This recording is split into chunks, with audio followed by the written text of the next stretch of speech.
In the small, forgotten town of Eldridge, where whispers of old legends clung to the foggy air, there was a house that no one dared to enter. The Whitmore House stood on the outskirts, shrouded in ivy and decay, a relic of a time long past. It was said to be cursed, its history stained with the blood of those who once lived there. For years, the townspeople avoided it, passing down stories of the eerie occurrences that plagued its halls. The legend spoke of a family, the Whitmores, who mysteriously vanished one stormy night. Their screams were said to echo through the town, carried by the howling wind, until they abruptly stopped.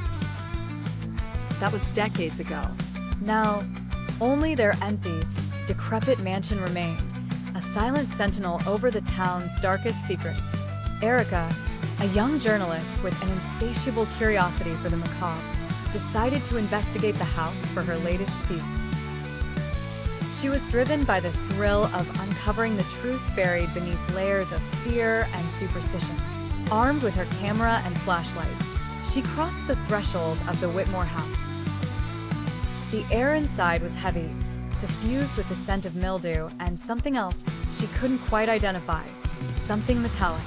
Her footsteps echoed as she moved from room to room, each one more dilapidated than the last.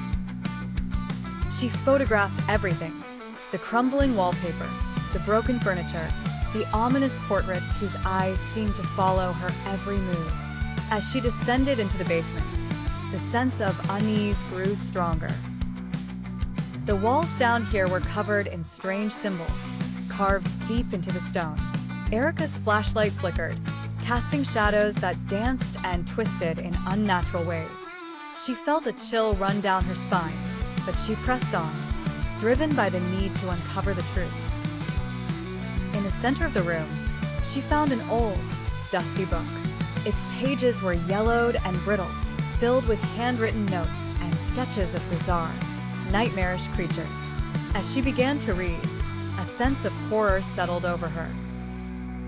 The book detailed dark rituals and sacrifices, all performed within the very house she now stood in. Suddenly, she heard a noise, a soft whispering, coming from the darkness around her. She turned, her flashlight cutting through the gloom, but there was nothing there. The whispering grew louder, more insistent, forming words she couldn't understand. Panic gripped her as she realized she was not alone. The shadows seemed to come alive, reaching out towards her with ghostly hands. Erica screamed and ran, stumbling up the stairs and through the hallways that now seemed to stretch endlessly. The house was no longer just a building.